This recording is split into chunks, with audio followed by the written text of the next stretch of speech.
So if you'll excuse me, the first thing I'm going to do is move this water, because last time I gave a talk on this stage, I managed to spill water on my laptop. So it's just a paranoid fear, but I'm going to move the water. So first of all, I'd like to say how honoured I am to be here, speaking to you all. And the title of my talk is The Power of a Crazy Dream. And I think just the very fact of the Knowledge Quarter is quite a crazy dream. The idea of getting lots of very disparate people together to work together and exchange knowledge is quite a crazy dream. And I'd like to explore a few other crazy dreams. But I think also I'm exploring the idea of knowledge changing lives. And I've experienced this firsthand. So I'd like to discuss that a little bit as well. So I think whenever I get a sort of an auspicious audience, I like to get my CV out there. So just a very quick summary of me. Sort of Dr. Maggie Aderin-Pocock. So born in the UK, brought up in Camden, and I'll talk about that a little more later. Went and studied at Imperial College, but did quite a bit of my work at UCL. Worked on a very, very large optical telescope, which was actually in Chile, but was built, part of it was built at UCL. Worked as a space scientist for many years, but I started going out and speaking to school kids. And over the last 12 years, I think I've spoken to about 350,000 school kids. And I must admit, I'm knackered. But as people are saying, it is an amazing thing to do, because kids, they don't have that filter. They ask you anything. I go up in the air, how much do you earn? Well, so I think it is, but also it's sort of it changes your understanding of things. Kids ask the fundamental questions, and it makes me rethink my research and what I'm doing. So it's been a fantastic opportunity. In fact, actually, I have my own pet child. She's sitting in the corner because she's not feeling very well, so she's with me today.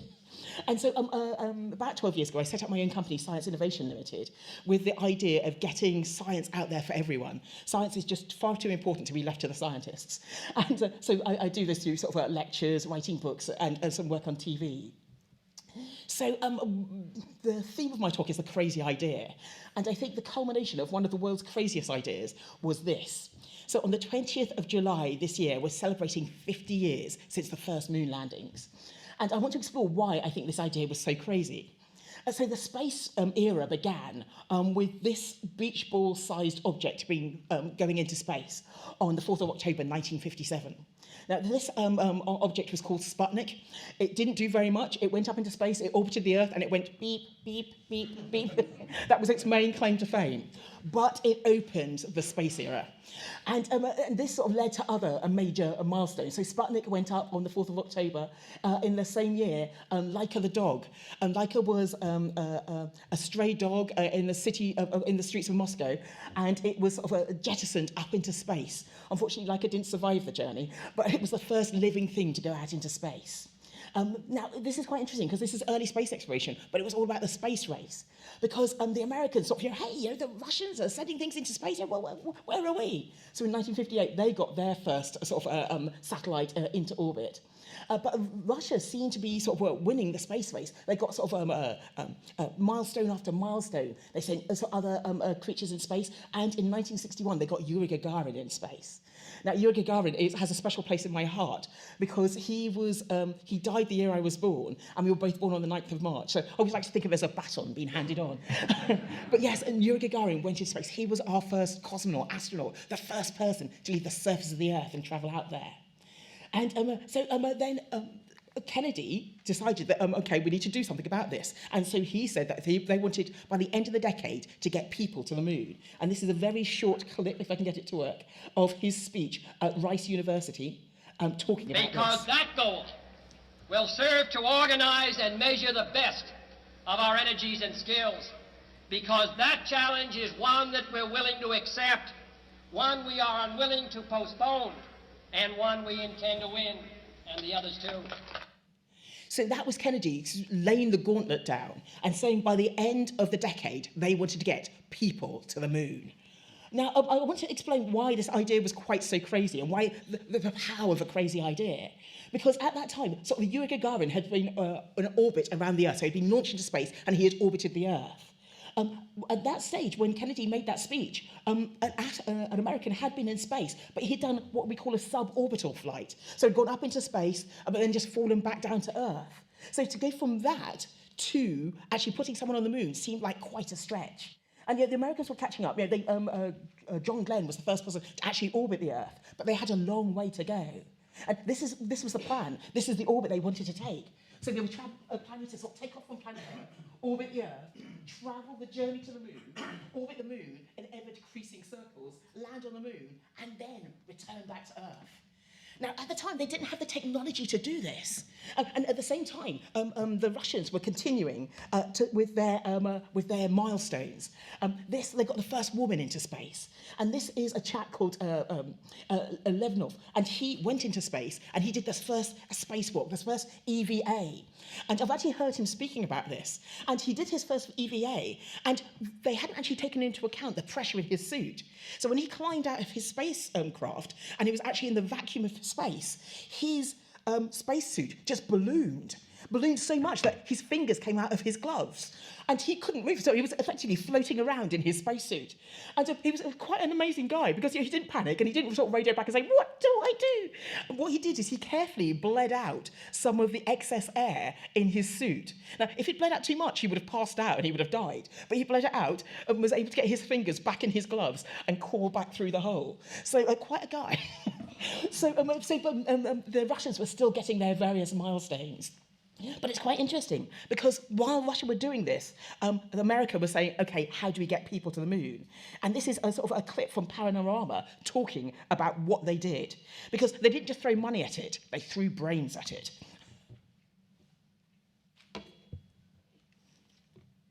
Until recently, this was typical Texas landscape. It was flat cattle country, featureless except for the odd oil rig. But the decision to make this the Manned Spacecraft Center for NASA, the National Aeronautics and Space Administration, this decision started the growth of a great new community. The construction of these buildings alone is going to cost $120 million. And yet that's just a flea bite compared with the national space effort.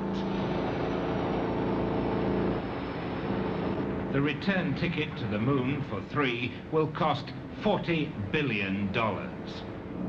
NASA itself and the contractors it employs require 73,000 scientists and engineers. Is landing on the moon really more important than filling the stomachs of the world's starving?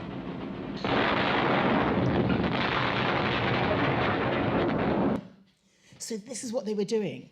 People hear about sort of the percentages of the GDP that the Americans were spending, but it wasn't just that. They were trawling for scientists everywhere. They were picking them out of other organisations. They got this group of people together because it was funded by knowledge. It was funded by brain power. And this was quite nicely shown. I don't know if any of you have seen the film Hidden Figures, and it's quite nicely shown in this, where they were talking about the human computers, the women who did the calculations. Now, unfortunately, at this time, there was still segregation. So you had the coloured computers and you had the white computers. And this film talks about the story of this woman, sort of Dorothy Vaughan, who actually stole a book on Fortran from a white library, taught the coloured computers how to use Fortran so that they could actually work the IBM computer, which was sort of the new thing the size of a hall that was actually getting people into space. So it's talking about change, it's talking about the sheer brain power needed to do this. But of course, there were some challenges. This is a sad picture of the Apollo 1 spacecraft. The Apollo 1 spacecraft was actually on the ground on the 21st of February in 1967, and it had a very oxygen-rich atmosphere because that's what they thought they needed in space. And unfortunately, they were working in this oxygen-rich atmosphere on the ground when there was a spark, and it blew up the whole capsule, and 3 potential astronauts died in this. But there was also sort of some catastrophes on the Russian side as well. This is the N1 launch pad. N1 was a rocket system that the Russians were putting together due to sort of take people to the moon. And they had 4 launches and unfortunately 4 catastrophes. And I think that effectively blew the budget. And that's why the Russians never got to the moon. But they did succeed in getting to the moon. And I think this year you'll be hearing this phrase an awful lot. Okay, engine stop. Tranquility Base here. The Eagle has landed. I'm going to step off the limb. That's one small step for man, one giant leap for mankind. And so, yes, you'll be hearing those words a lot this year. But, oops, no, not again. But I think this is one of the things that really formed me. Because I was actually born in Islington, but I was bred in Camden. So I have sort of strong links with Camden. And as a child, I was hearing those words. And I'd love to say that I watched the moon landings, but I was only 1 at the time. And so I think the story goes that I was taking my first small steps as Neil Armstrong was taking his giant leap. But I was just caught up in that hubbub of space. So I heard about Yuri Gagarin, and I heard sort of Neil Armstrong, and those words were reverberating in my ears. And so I was looking out there, and I'd love to have a picture of me sort of looking deeply into space. But no, this is me. I've dropped my ice lolly, and I want to see if I can get it into my mouth before my parents catch me. But I was sort of brought up in this atmosphere, and I don't know, like many of my era, I think I was thinking, I want to get out there. I want to get out there. And for me, there was other things. So I was born in Camden. I went to school in Camden. In fact, I went to school. I went to 13 different schools, which was quite interesting, and some were in Hastings and all over the place. But the school where I actually that really set me up, where I got my GCSEs and my A-levels, was a La Sainte Union Convent School in Camden. So and also Camden Council paid for my university, and I got a full grant back in those days. So Camden, thank you. But my early years were very much formed by things like this. These are the clangers. I don't know if anyone recognises them. But I fell in love with the clangers as a child. And I thought my ultimate plan as a 3-year-old was to get out in space, go to the moon, visit the clangers, and then go on beyond, in Star Trek style, to the very stars themselves. Now, as I've grown older and as I've studied more, I realise this is quite a crazy dream. But it's the one that fired me up, because I suffer from dyslexia. And so when I was at school, I was put in the remedial class. So, just let me mention, Uhura. As a child, Uhura was my role model. Because when I was growing up in the 1970s, there weren't many black people on TV. And so to see Uhura doing her stuff, the communications officer, she was always what I wanted to be. I wanted to be Uhura on the Starship Enterprise, going from sort of solar system to solar system. And so these were the dreams I had. But it all came crumbling down when I went to school, because I suffer from dyslexia. Now, it's funny, my daughter, who's sitting there, she's got her headphones on, so she can't, oh no, she can hear me, rats. She's got her headphones on, but she's just been diagnosed with dyslexia, and her response was, whoopee! And I think I'm really glad that she sees the positive side of dyslexia. But at school, as a dyslexic, I was just sort of shunted into the remedial class, and I was sort of left to sort of on my own with the safety scissors and the glue, keep her out of harm's way. Now, fortunately, this wasn't in Camden schools. This was some of the other schools I went to. But I was actually sort of tucked away. And so all my crazy dreams of getting out into space, going to visit the clangers, they all felt as if they were going to come to naught. And so this is sort of me at that age, and sort of, maybe a little sorrowful. But I was very lucky, because in some of the schools I had very inspirational teachers. And I remember sitting in a class once, and the teacher asking a question. And the question was this: if 1 litre of water weighs 1 kilogram, what does 1 cubic centimetre of water weigh? When I sat there, and I thought, a cubic centimetre is 1,000th of a litre, and 1,000th of a kilogram is 1 gram, so it should be 1 gram. I put my hand up. Hey, I got this one. And I was usually at the back of the class paying no attention, so I put my hand up. Then I looked around the class, and no one else had their hand up. So I put my hand down. I was the dumb one at the back. But the teacher sort of gave me a bit of an encouraging nod, so I put my hand up. 1 gram? That's right, Maggie. And at that moment, heavenly angels really... The thing is, it was a total transformation for me. Because to me, I was the dumb one at the back of the class. No one else in the class got this, and I did. So suddenly I thought, what else can I do? And so from that sort of very, very simple beginning, and by having a crazy dream, I went on La Sainte Union Convent. I got sort of 10 GCSEs, 4 A-levels, and went on to do a degree and a PhD at Imperial College. So it just shows that a bit of knowledge can transform a life, and it really did transform mine. And so now I do really weird and bizarre things. I'd like to say that this is a picture of Maggie in The Great and the Good, because last October I was asked to sort of chair a session with called the Heads of Agency session. And this is the head of NASA, This is the head of European Space Agency, the head of Israel, the Indian Space Agency, a Chinese Space Agency, and a representative of the Russian Space Agency. And yeah, me. So, this is taken just last week. I love my life. I think I'm so lucky because I have knowledge about space and science, but I get to use it in so many different areas. And that's what I think what the Knowledge Quarter is about. It's taking the knowledge you have and sharing it with diverse people. And it makes a real difference. So this was me virtually last week because I went to the summer solstice at Stonehenge because I'm working with English Heritage, looking at skyscapes above the Henge. And if you haven't had a chance, go to the website. It's called Skyscape, and it's on the English Heritage website, and it shows the stars above Stonehenge, and you can see sunrise and sunset on Stonehenge. And when I was growing up in London, one of the first trips I made outside London was to Salisbury, and I remember getting to Salisbury, and I walked from one end of the town to the other, and I thought, where's the rest of it? I grew up in London, which just goes on and on. I couldn't believe Salisbury was so small, but I really wanted to see Stonehenge, so it has a sort of magical place, I think, for all of us. So I get to do crazy things. And this is another picture taken last week of me and my daughter. And when we went to, I suppose it was almost like a pilgrimage, because I was invited to go to a barn in Canterbury. And in this barn, this is where the clangers were made. And so this was really a dream come true. But I'd like to point out this doll that my daughter's holding, and this is a close-up of it, because this doll is actually me.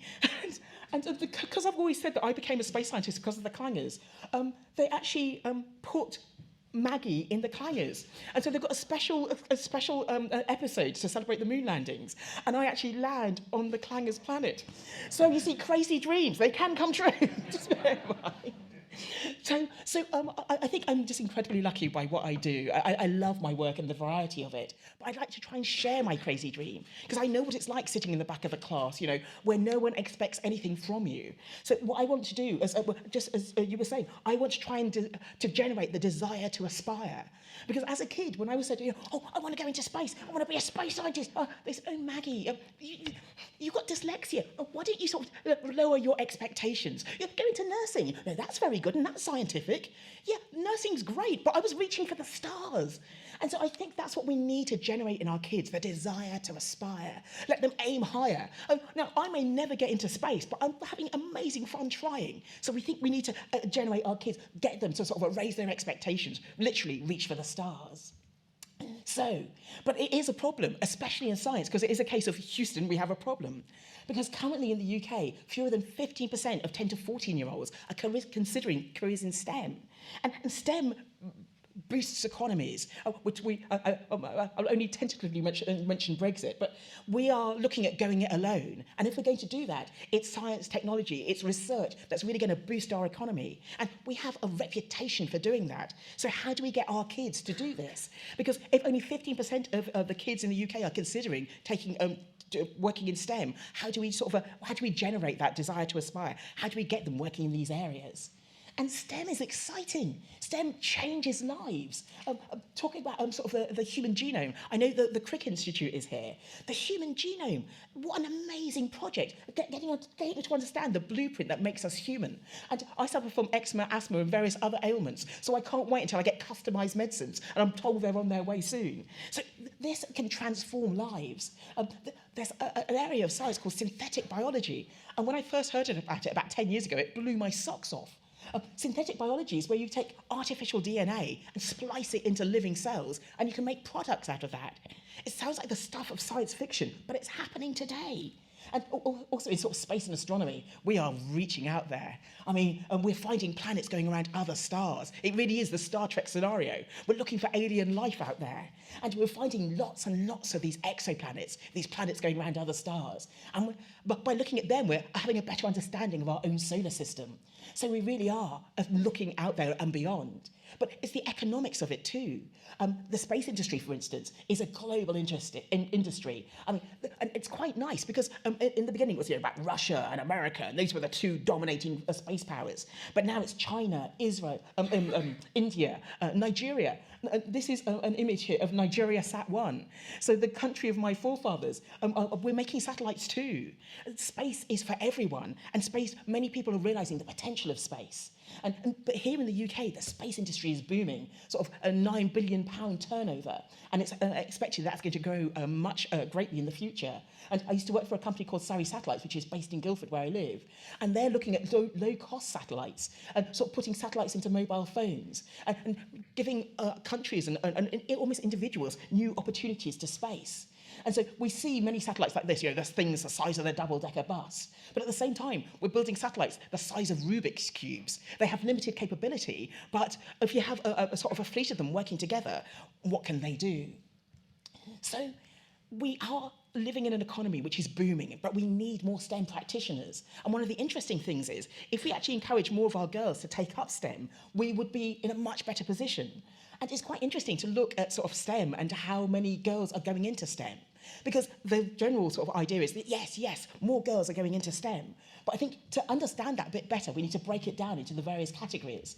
So if you look at sort of the biological sciences, then yes, STEM is being dominated by women in these areas. And if you look at a subject like medicine, 82% of the people going into medicine sort of in the last few years have been women. And just around the corner is the sort of Elizabeth Garrett Anderson sort of a school and also the hospital. She was one of the first people to get a medical qualification in the UK in sort of 1865. So we've come a long way in that time.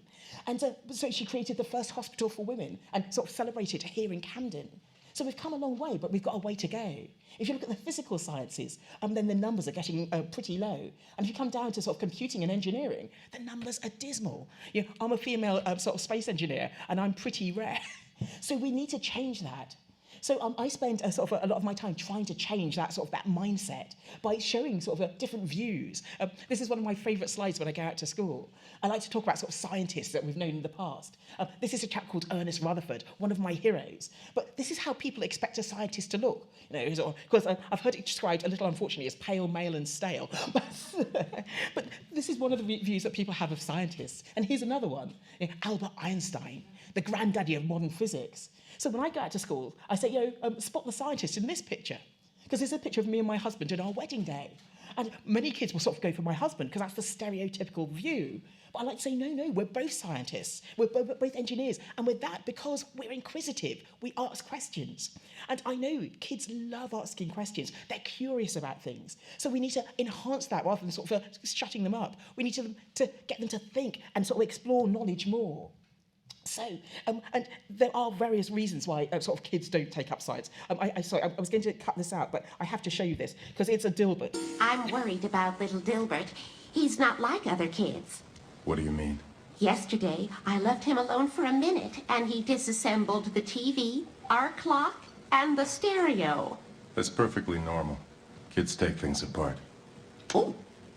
The part that worries me is he used the components to build a ham radio set. Oh, dear. Is that bad? Normally I'd want to run an EEG on him, but the machine isn't working. It's worse than I feared. What is it? I'm afraid your son has the knack. The knack? The knack. It's a rare condition characterized by an extreme intuition about all things mechanical and electrical, and utter social ineptitude. Can he lead a normal life? No. He'll be an engineer. No! There. So I just like that. Yeah, no, he'll be an engineer. So we need to move away from these sort of stereotypical images of sort of science and acknowledge to a certain extent. So yes, I've spent a lot of time going out, and this is sort of the book I wrote, and sort of the BBC Book of the Moon.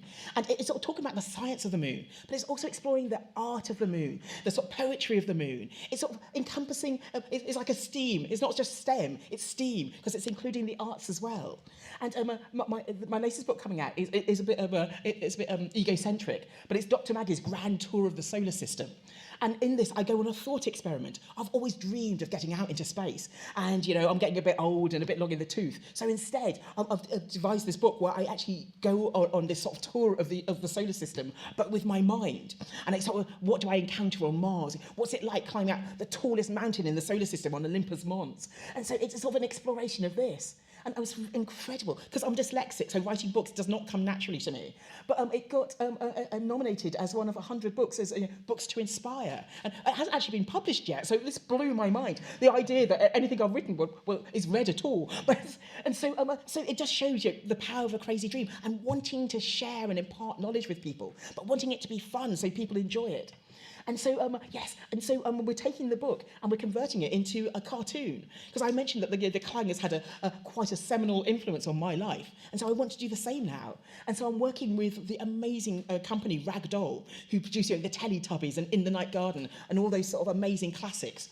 And we're working on sort of this creature called Neb, who is my sort of thought partner, and he goes on journeys out into space.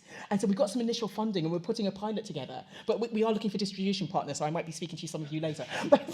But yes, it's the idea of getting that knowledge out there, but getting knowledge out there in a form that sort of people can enjoy. So I'm sort of trying to inspire the thinkers of tomorrow, and I'm doing it in all sorts of ways. Talking about role models, amazing people. One of the first female names to be written in the history books was this amazing woman here. And she was a priestess of the moon for the city, and sort of moon goddess for the city of Babylon. I think that's a really cool title. And recently I actually got voted moon goddess of the city of Edinburgh, actually in the Scottish Parliament. So I'll show you that video later. But anyway, but she had a powerful and influential position. But it's interesting to show that people, sort of women, have been doing science for over 4,000 years, and it gets forgotten. So it's nice to get it out there. Other amazing role model. I'm sitting actually on the committee now to work out what scientists should appear on the £50 note. And one of the shortlisted people is Ada Lovelace, an amazing figure again. So brought up her father was Lord Byron, and her mother brought her up to be very mathematical and very logical, because I don't think she wanted any influence from Byron. But yes, she came up with the idea of sort of software and sort of computing and things like that. So Marie Curie, unfortunately, she's not nominated to be on the £50 note, but an amazing woman, and one of only two women who've won one of only four people who've won 2 Nobel Prizes. That's out of all the Nobel Prizes who've ever been given, and she won her Nobel Prizes for sort of her chemistry and for physics. So she wasn't mucking about. But what's very interesting is one of her daughters went on to win a Nobel Prize as well, so she had a bit of a dynasty going on. But yes, so let's celebrate these amazing women. Jocelyn Bell Brunel, who detected the first pulsar out there. Pulsars are amazing objects in space that sort of send out pulses or beams of radio waves. And when she first detected them, her supervisor said, "Jocelyn, you haven't detected little green men, have you?" And Jocelyn did the research, she found many of these things, and her supervisor went on to win the Nobel Prize, which was caused a bit of but not for Jocelyn. Jocelyn said, I was a student at the time, and if you win a Nobel Prize at the age of 27, where'd you go from there? So an amazing woman. And then yes, this is sort of image we need.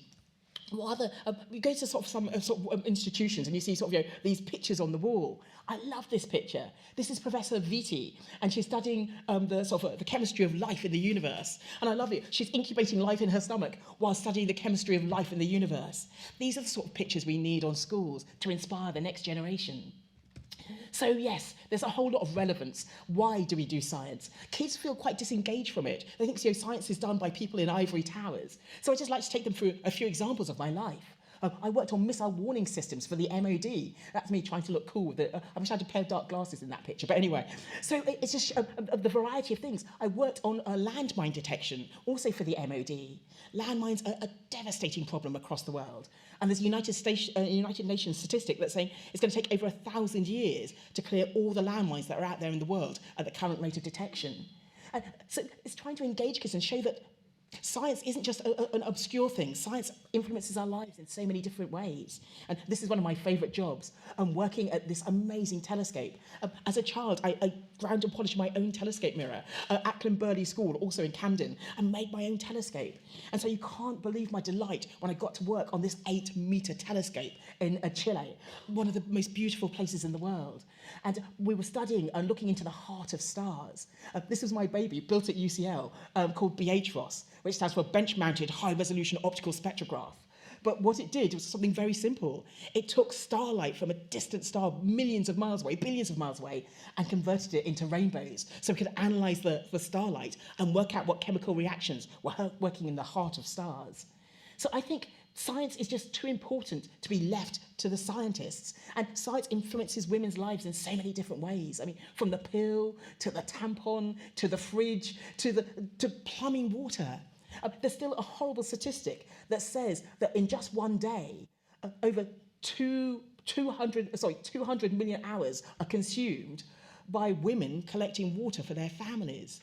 So we need to change this. We need to make science accessible to everyone. And it is that wonder of science. We're doing amazing things. This is the VLT, the Very Large Telescopes, out in Chile. 4 8-meter telescopes. And we're looking at the next generation of telescopes. This one's my favourite. This one's called the OWL, and that stands for the Overwhelmingly Large Telescope. But just to put it in perspective, the primary mirror, the base mirror of that telescope is 100 metres in diameter. Think what knowledge we'll gain by building a telescope like this. And I don't know if any of you saw the amazing images of the black hole. Black holes were postulated maybe about 50 years ago, and now we're actually understanding them in whole new ways we have never seen before. But we're also understanding our place in the universe. We talk about sort of Brexit, but I think sometimes we should spend more time looking up. This is our galaxy. Our galaxy contains 300 billion stars. And that's our sun there on one of the spiral arms. This isn't actually a picture of our galaxy, because it's a bit like a dinosaur. We live in our galaxy, so we can't get far enough away to take a picture of our galaxy. But we can do the next best thing. This is an image, or a series of images, taken by a spacecraft called Gaia. It's doing a survey of 1 billion stars in our galaxy. And because it looks at each star 70 times, it can see the trajectory of each star. So what we can do is we can wind the cosmic clock forward and see how the stars of our galaxy will move in the future. We are exploring knowledge in ways we've never done before. So we're detecting these exoplanets, planets going around other stars, and discovering how insignificant we are, really. We used to think that perhaps we're the only life in the universe, but now as we discover more of these exoplanets, we're realizing that many of them are Earth-like exoplanets with the potential of having life on them. And sometimes we can actually analyze the atmosphere around them and actually look for signs of life. So it takes me back to my real crazy dream, the idea of getting out there. Will I ever make it? Well, I've mentioned some of my crazy dreams that have come true, but maybe this one will too. But just to show you how crazy this dream is, to travel from our star system to Proxima Centauri, our next door neighbour star, out of the 300 billion in our galaxy, that journey will currently take 76,000 years, going as fast as we can with current technology. But yes, sorry, just another crazy dream coming true. This is my favourite picture ever taken, because this is my daughter, Lauren, and she's holding a clanger, and she's sitting next to Lieutenant Uhura. Everything I love, apart from my husband, in one picture. I always have to add that, he gets very upset otherwise. Anyway, my crazy dream. Stephen Hawking, before he died, he was championing a new project, and it's called Project Starshot. And with this project, we might be able to actually go interstellar in far quicker timescales, and we'll do it using a solar sail. So what we'll do is we'll put this sort of sheet of metallized plastic in space, and then from the ground, we will beam photons up into space. Photons have momentum, and they can transfer that momentum to the solar sail. And if we do this, what we can do is we can actually travel from our solar system to Proxima Centauri, not in 76,000 years, but in just 20 years. This seems like an amazing leap forward in our understanding. And if we can actually do this, we're able to travel through the solar system much quicker and travel to other solar systems and actually see if there's life out there. But there's a sort of a small caveat. The probe we can send can weigh no more than 1 gram, so 1 cubic centimetre of water. So I think that each and every one of us should be reaching for the stars within our own communities, overlapping into other communities. But that's what we need to be teaching our kids. We should be aiming high. We should be have a crazy dream. We should be bold. We should aim high, and we should love every second. Thank you very much.